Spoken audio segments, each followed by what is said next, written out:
അമ്പടാ, പ്രണയോപഹാരം. ഇതെന്തോന്ന്, റോമിയോ ജൂലിയറ്റോ? നീ ജൂലിയറ്റും ഇവൻ റോമിയോയും. കൊള്ളാം കൊള്ളാം, ആക്രിവർക്കിയാന്ന് പറയത്തേ ഇല്ല കേട്ടോ. ഒരാൾക്ക് പ്രേമമില്ലെങ്കിൽ ഈ വക സാധനങ്ങളൊക്കെ കൊടുക്കോ? മുത്തശ്ശി, ദൈവമേ,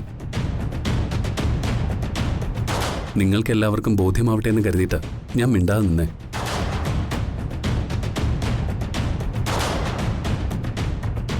മീനാക്ഷിക്ക് വൈശാഖിനോട് പ്രേമമുണ്ട്.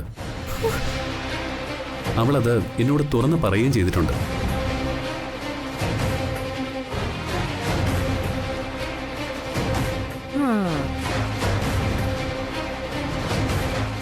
മീനാക്ഷി,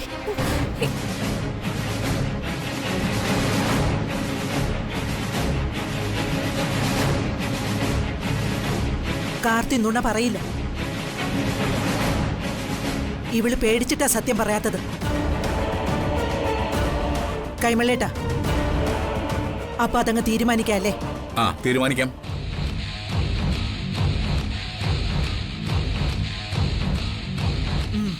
ജഗദീഷേ, ഓ അമ്മ, വേഗം മാലതിയുടെ അച്ഛനും അമ്മയും വിളിക്കും. പറ്റുമെങ്കിൽ നാളെ തന്നെ എൻഗേജ്മെന്റ്.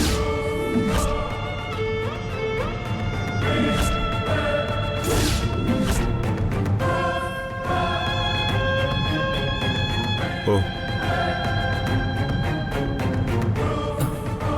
ദൈവമേ, ചതിച്ചോ?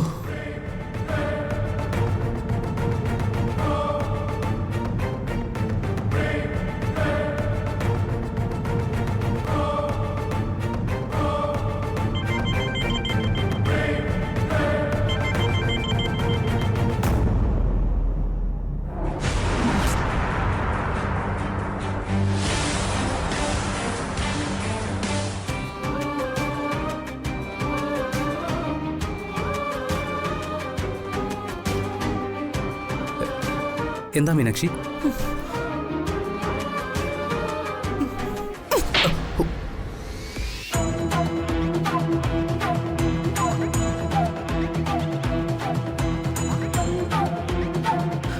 മീനാക്ഷി, എന്നെ ചീറ്റ് ചെയ്യായിരുന്നു അല്ലടാ നീ?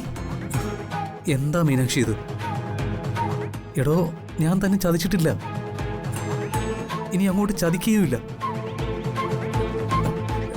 നിന്റെ അനുവാദത്തോടു കൂടി തന്നെ ഞാനിതൊക്കെ ചെയ്തേ. എന്തനുവാദം? എന്റെ പെട്ടിക്കകത്ത് അതൊക്കെ കൊണ്ടുവയ്ക്കാൻ നിന്നോട് ആര് പറഞ്ഞു? അത് നീയും ഞാനും ഇഷ്ടത്തിലാണെന്ന് പറഞ്ഞാലേ മറ്റുള്ളവരാരും വിശ്വസിക്കില്ല.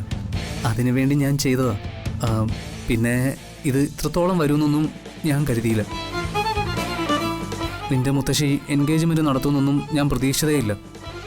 അതുകൊണ്ട് നീ ഒരല്പം കൂടി ക്ഷമിക്കണം, സഹകരിക്കണം. ഇത് എത്രയും പെട്ടെന്ന് അവസാനിപ്പിക്കണം. എന്തായാലും എൻഗേജ്മെന്റ് വരെ നീ എന്നെ സഹായിച്ചേ പറ്റൂ. എനിക്ക് അവളുമായിട്ട് ഒളിച്ചോടണമെങ്കിൽ കുറച്ച് പണം കൂടിയേ പറ്റൂ. അതിന് വീട്ടുകാർ കനിയണം. അവരെന്നോട് കനിയണമെങ്കിൽ ഞാൻ മറ്റൊരു പെണ്ണിനെയാണ് കല്യാണം കഴിക്കാൻ പോകുന്നതെന്ന് അവർക്ക് തീർത്തും വിശ്വാസമാവണം. അതുവരെ നീ എന്നെ ഒന്ന് സഹായിക്കും പ്ലീസ്. ഏതായാലും തെറ്റ് പറ്റിയത് എനിക്കാ. ഇത്രയും വലിയൊരു റിസ്ക് ഞാൻ ഏറ്റെടുക്കരുതായിരുന്നു.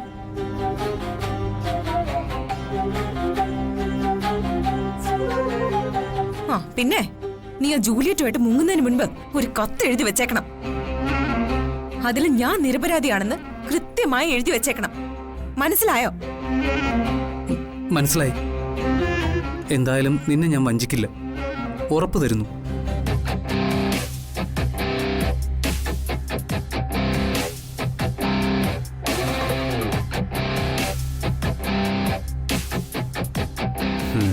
എൻ്റെ മനസ്സിലെ പ്ലാൻ എന്താണെന്ന് എനിക്കല്ലേ അറിയൂ.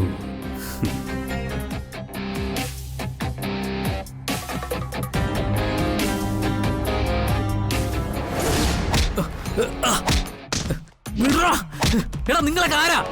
എന്നെ എന്തിനാ പിടിച്ചോണ്ടിരിക്കുന്നത്? എടാ നിങ്ങളൊക്കെ ആരാന്ന്? കൊട്ടേഷനാ, നിന്നെ കൊല്ലാൻ മാത്രമേ പറഞ്ഞിട്ടുള്ളൂ. ഒരുപക്ഷെ കൊല്ലാനുള്ള ഓർഡർ പുറകെ വന്നേക്കും.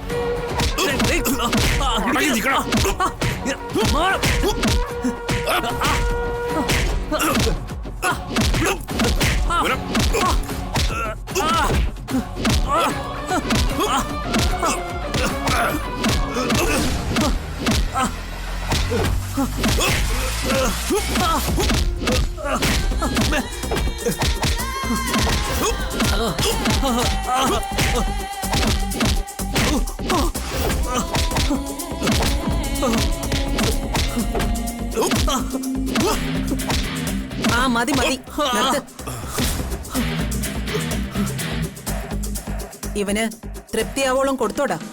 ഇവന് തൃപ്തിയായെന്ന് തോന്നുന്നു, പക്ഷെ നമുക്ക് തൃപ്തിയായിട്ടില്ല. ഇനി തല്ലാനൊന്നും നിൽക്കണ്ട. ഏതായാലും ഇവന് നമ്മൾ കൊല്ലാനാ തീരുമാനിച്ചിരിക്കുന്നത്. ആ ഇവന് നമ്മള് കൊക്കയിലേക്കാണല്ലോ എറിയാൻ പോകുന്നത്. അതും ജീവനോട് തന്നെ എറിഞ്ഞേക്കണം കേട്ടോ. അങ്ങനെ ചെയ്യാൻ മേഡം. അല്ല അലി, നിങ്ങൾ എന്തിനാ എന്നോട് ഇങ്ങനെ ദ്രോഹം ചെയ്യുന്നത്? ഞാൻ നിങ്ങളോട് എന്ത് തെറ്റാ ചെയ്തേ? നീ തെറ്റൊന്നും ചെയ്തിട്ടില്ല. ഞാൻ ഇന്ദ്രജ ആന്റിയോട് ഒരു തെറ്റും ചെയ്തതായിട്ട് ഓർക്കുന്നില്ല. നീ തെറ്റൊന്നും ചെയ്തില്ല. എന്റെ പൊന്നാന്റി, എനിക്ക് അറിയില്ല ആന്റി. മീനാക്ഷി എന്റെ ആരാണെന്ന് നിനക്കറിയോ? ചോദിച്ചത് കേട്ടില്ലേടാ? മീനാക്ഷി എന്റെ ആരാന്ന്? അത് മീനാക്ഷി എന്റെ മകളാ.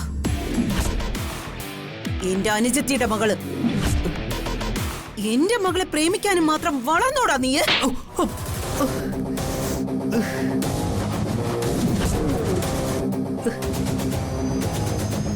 അവളെ കെട്ടാനുള്ള ധൈര്യം നിനക്കുണ്ടോടാ? ഇവനെ കാറിന്റെ ഡിക്കിയിലേക്ക് ചുരുട്ടിക്കൂട്ടി വെക്ക്. എന്നിട്ട് പാമ്പാടും പാറ മല കയറി കൊക്കയിലേക്ക് എറിഞ്ഞേക്ക്. അയ്യോ ആന്റി, എന്നെ എന്നെ കൊല്ലല്ലേ ആന്റി, പ്ലീസ്. കൊന്നേക്കാനാ ഞങ്ങളുടെ പദ്ധതി. ഇല്ലെങ്കിൽ നീ പറഞ്ഞോ, ഈ കല്യാണത്തിൽ നിന്ന് നീ പിന്മാറുവോ? ഇന്ദ്രജ ആന്റി, ഇനി ഞാനൊരു സത്യം പറയാം. അവിടെ നടക്കാൻ പോകുന്നത് കല്യാണമൊന്നുമല്ല, ഞാനും മീനാക്ഷിയും കൂടെ ഒരുക്കുന്ന ഒരു ഡ്രാമയാണ്. ഡ്രാമയോ? മനസ്സിലായില്ല. ആ എന്റെ കാമുകി മീനാക്ഷി അല്ല, മൈഥിലിയ.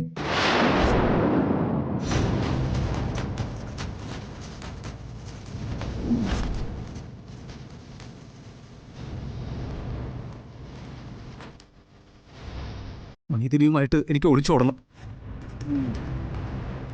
അതിന് ഇരു വീട്ടുകാരെയും കബളിപ്പിച്ച് പോയേ പറ്റൂ. അതിനെനിക്ക് കുറെ പണം വേണം, കുറെ പണം.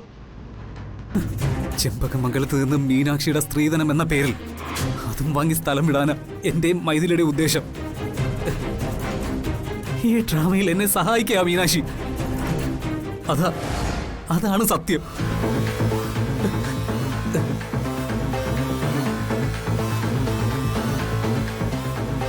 മൈഥിലിയുമായി ഒളിച്ചോടാൻ മീനാക്ഷി നിന്നെ സപ്പോർട്ട് ചെയ്യാണെന്നോ? അതെ, ഞാൻ ഒളിച്ചോടാൻ പോകുന്നത് മൈഥിലിയുമായിട്ടാണെന്നുള്ള സത്യം മീനാക്ഷിക്ക് അറിയില്ല. എന്റെ കാമുകി മറ്റേതോ പെണ്ണാണെന്നാണ് അവൾ കരുതിയിരിക്കുന്നത്.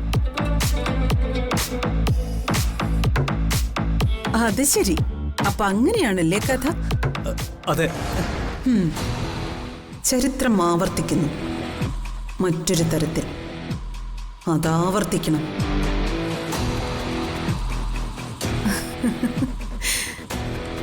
കാര്യങ്ങൾ ഇങ്ങനെയാണെങ്കിൽ നീയും മൈഥിലിയും തമ്മിലുള്ള ഒളിച്ചോട്ടത്തിന് എല്ലാ സഹായ സഹകരണങ്ങളും ഞാൻ വാഗ്ദാനം ചെയ്യുന്നു. Thank you aunty. ഇവനെ വിട്ടേക്ക്.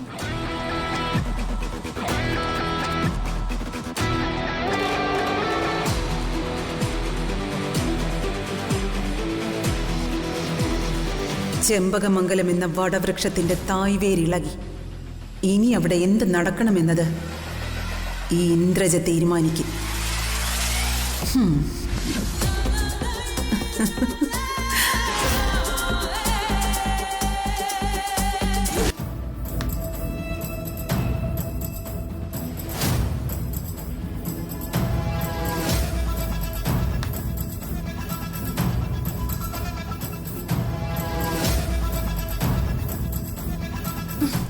അച്ഛൻ എന്താ ഇവനോടൊന്നും ചോദിക്കാത്തേ? മോക്കറിയാലോ, അച്ഛൻ കുടുംബഭരണ യന്ത്രം താഴെ വെച്ചിട്ട് കുറേ വർഷങ്ങളായി. എല്ലാം അമ്മ തന്നെ ചോദിക്കട്ടെ, അമ്മ തന്നെ തീരുമാനിക്കട്ടെ. താരകേ, മന്മഥേട്ടന്റെ ഒരു അടവാണല്ലോ പണ്ട് മുതലേയുള്ള ഈ എസ്കേപ്പിസം. ഒന്നും അറിയണ്ട, എല്ലാം എന്റെ തലയില്. കല്യാണത്തിന്റെ കാര്യം നീ എന്തു പറയുന്നു? ആ മീനാക്ഷി കെട്ടാൻ നിനക്ക് സമ്മതമാണോ? അവൾക്കേ ഒരു 2 കൂടുതലാ. അതിപ്പോ നിന്റെ കൈ കിട്ടുമ്പോ 2 ദിവസം കൊണ്ട് നീ എല്ലാം ശരിയാക്കി എടുക്കുമല്ലോ. കാടിളക്കി നടന്ന ഒറ്റക്കൊമ്പനെ പോലായിരുന്നു നിങ്ങള്. നിങ്ങളെ ശരിപ്പെടുത്തി എടുക്കാമെങ്കിൽ പിന്നെ അവളെയാണോ പ്രയാസം? എടാ, ആ മീനാക്ഷിയെ കല്യാണം കഴിക്കുന്ന നീ അച്ഛനോടും അമ്മയോടും സമ്മതിക്ക്. ദേ, സ്ത്രീധനത്തിന്റെ കാര്യത്തില് ഒരു വിട്ടുവീഴ്ചയ്ക്കും ഞാൻ തയ്യാറാകില്ല. അതാദ്യം തന്നെ പറഞ്ഞേക്കാം. എന്റെ അമ്മേ, പുഷ്പത്തെ പുഷ്പ ചേച്ചിയുടെ മകൾ സൗമ്യ കെട്ടിയാൽ കിട്ടുന്നതിന്റെ 10 ഇരട്ടി തുക സ്ത്രീധനം ഇവിടുന്ന് കിട്ടും. മീനാക്ഷി കെട്ടിയാലേ ഇവനും ചെമ്പകമംഗലത്ത് താമസിക്കാം. ആ, ഇവിടെ മൊത്തം ദത്തുപുത്രികളാ. ഇടയ്ക്കൊരു ദത്തുപുത്രനോ ആകട്ടെ, എനിക്കൊരു ആശ്വാസമാവും. ആങ്ങളെ ഇവിടെ ഉണ്ടല്ലോ. ദത്ത് നിൽക്കാനേ എന്റെ പുത്രൻ വരില്ല. വേണമെങ്കിൽ എന്റെ ഡോഗിനെ അയക്കാം. അമ്മേ, നിനക്ക് ഇവനെ കാണുന്നുണ്ടെങ്കിൽ അവൻ എപ്പോഴെപ്പോഴും ഇങ്ങോട്ട് വരുമല്ലോ. ഞാൻ പറഞ്ഞത് ഈ മീനാക്ഷിയുടെ പേരിലാണ് ഈ കുടുംബത്തിലുള്ള 50% ഓഹരിയും വരുന്നത്. അത് ഇവനല്ലേ കിട്ടുന്നത്. പണം, അതാണ് എനിക്ക് ആവശ്യം.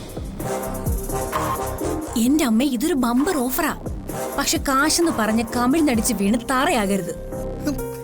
കാര്യം കേട്ടാലേ തറയും കൂതറയാക്കുന്നത് നിന്റെ അമ്മയാ. നിന്റെ അമ്മയോട് പറ. മന്മഥ പണിക്കരേ, ദേ, ഈ കാര്യം പറഞ്ഞ് ഇവിടെ കിടന്ന് അടി ഉണ്ടാക്കരുത്. അമ്മ വലിയ അന്തസ്സുകാരിയൊക്കെയാ. അലവരാതി സ്വഭാവം കാണിച്ച പെണ്ണും കിട്ടില്ല, പെടക്കോഴും കിട്ടില്ല. പെടലിക്കിട്ടെ നല്ല പെടയും കിട്ടും. കല്യാണം തീരുമാനിച്ചാലേ ബ്ലാക്ക് മെയിൽ ചെയ്ത് സ്ത്രീധന തുക കൂട്ടാം. അത് എങ്ങനെ ചേച്ചി? ആ, മീനാക്ഷിയുടെ അച്ഛന്റെ അമ്മയുടെയും ചരിത്രമൊക്കെ പറഞ്ഞ് കാശ് ചോദിക്കണം. സ്ത്രീധനം. അത് തരാതിരിക്കാൻ അവൾക്ക് നിർവാഹമില്ല. നീ എന്ത് പറയുന്നു? നിങ്ങളൊക്കെ തീരുമാനിക്കുന്നത് പോലെ.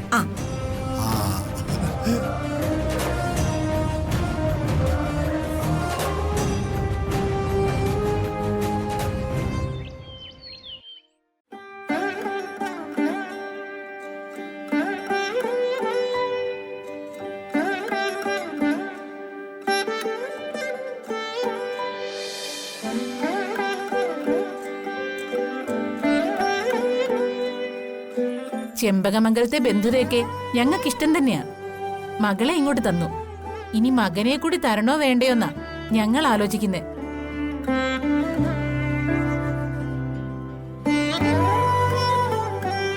താരക പറഞ്ഞു തന്നെ ഞാനും ആലോചിച്ചോണ്ടിരുന്നത്. ഇത്തരം മണഗുണാഞ്ച ഭർത്താക്കന്മാർക്കൊന്നും വംശനാശം വന്നില്ലേ ഭഗവാനെ. നിങ്ങളുടെ മകളെ ഇങ്ങോട്ട് തന്നു, ഞങ്ങളുടെ കൊച്ചുമകളെ പകരം അങ്ങോട്ട് തരാം. അതല്ലേ നടക്കാൻ പോകുന്നത്.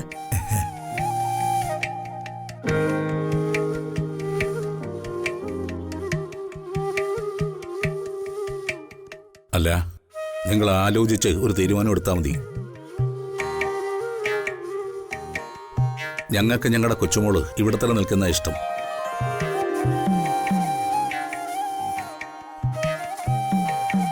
നീ എന്ത് പറയുന്നു? വിവാഹം കഴിഞ്ഞും ഇവിടെ നിൽക്കാനാണോ ഉദ്ദേശം? ചേച്ചിയെ ജഗദീശേട്ടൻ കല്യാണം കഴിച്ച നാൾ മുതൽ ഇവിടെയല്ല ഞാൻ നിൽക്കുന്നത്. ഇവിടെയുള്ള എല്ലാവരോടും ഞാനങ്ങ് സെറ്റായി പോയി.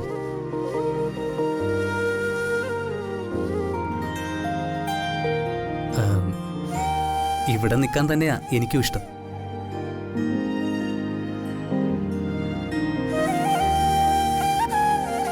ഇങ്ങനെ നാണം കെട്ടിയ ഒരാലവരാതി. ഭാര്യ വീട്ടിൽ നിന്ന് 4 നേരം പൊട്ടു തട്ടാലോ. അതൊക്കെ പറയടി. അധ്വാനിച്ചിട്ടാണെങ്കിലും ഞാനും ഭാര്യ വീട്ടിൽ തന്നെ പണ്ടുപോലെ താമസം. അതുപോലെയാണോ ഇത്? കല്യാണം നിശ്ചയ സമയത്തെ രാമേട്ടൻ ഇവിടെ നിൽക്കണമെന്നൊരു വ്യവസ്ഥ ഉണ്ടായിരുന്നു. അതുണ്ടായിരുന്നു.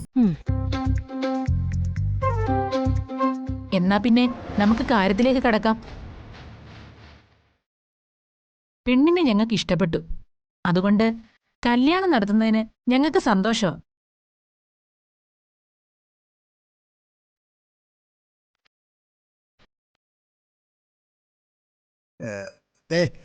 അതേ അഭിപ്രായം തന്നെ എനിക്കും.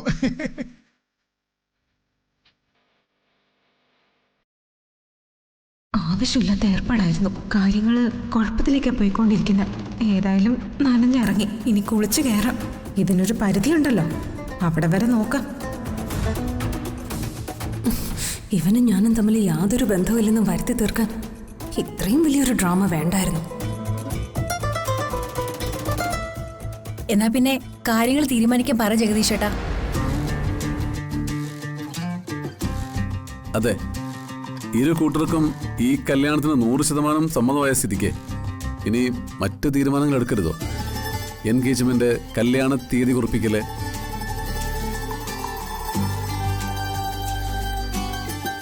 അല്ല, കല്യാണം ഉറപ്പിക്കണമെങ്കിൽ വളരെ പ്രധാനപ്പെട്ട ചില കാര്യങ്ങളിൽ കൂടെ തീരുമാനമാവണ്ടേ? മനസ്സിലായില്ല.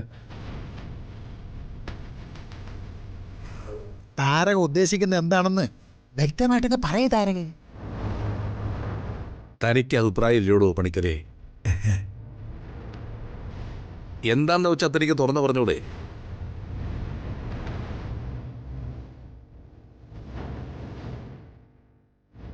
ഇത്തരം കാര്യങ്ങൾ സ്ത്രീകളുടെ അഭിപ്രായങ്ങൾക്ക് അങ്ങ് വിട്ടുകൊടുക്കുന്നതല്ലേ കൈപിളേട്ടാ അതിന്റെ ബുദ്ധി. സത്യം പറഞ്ഞ ഈ മന്മഥൻ അവിടെ വരാന്തയില്ല സ്ഥാനം. ഇവരവിടെ രാജ്ഞിയും ഇയാള് ഭടനുമാ. ഞാൻ തുറന്നു പറയാലോ, എന്റെ മകന് എന്ത് സ്ത്രീധനം കൊടുക്കുമെന്നാ ഞങ്ങൾക്കറിയേണ്ടത്.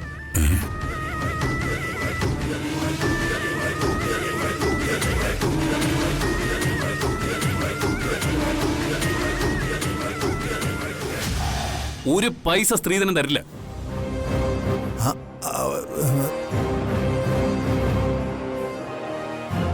സ്ത്രീധനം എന്ന വാക്ക് നിയമവിരുദ്ധമാണ്.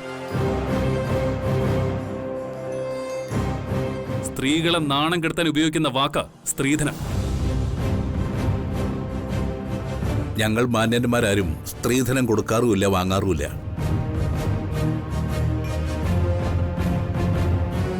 മനസ്സിൽ കരുതിയത് വടികുത്തി പിടിച്ചെന്നാ തോന്നുന്നത്.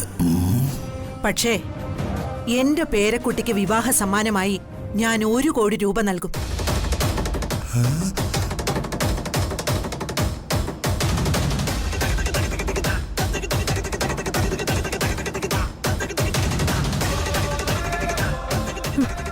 രാമേട്ടാ, 1 കോടി.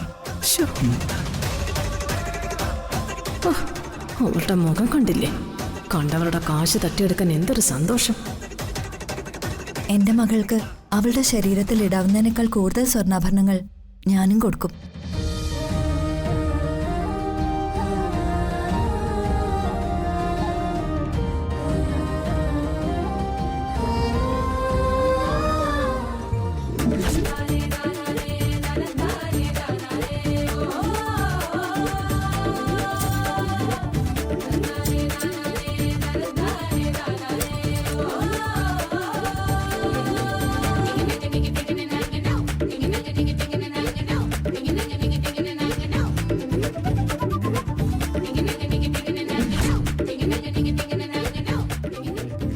അയ്യോ ഒരു കോടി. രാമേട്ട അവളുടെ കിളി പോയി. നീ ഒന്നും മിണ്ടായിരിക്കും സാവിത്രി. എന്തൊന്ന് മനുഷ്യൻ. ആ പിന്നെ കല്യാണ ചെലവ് ഞാൻ നോക്കിക്കോളാം. എന്നാ പിന്നെ സമ്മതം. നമുക്ക് കല്യാണം അങ്ങ് ഉറപ്പിക്കാം. ജഗദീഷേ, ആ അമ്മേ. ആ ഒരു ജോൾസിനെ വേഗം വിളിപ്പിക്കേ. ഇപ്പൊ തന്നെ വിവാഹ നിശ്ചയത്തിന്റെ മുഹൂർത്തം കുറിപ്പിക്കണം. ശരി അമ്മേ.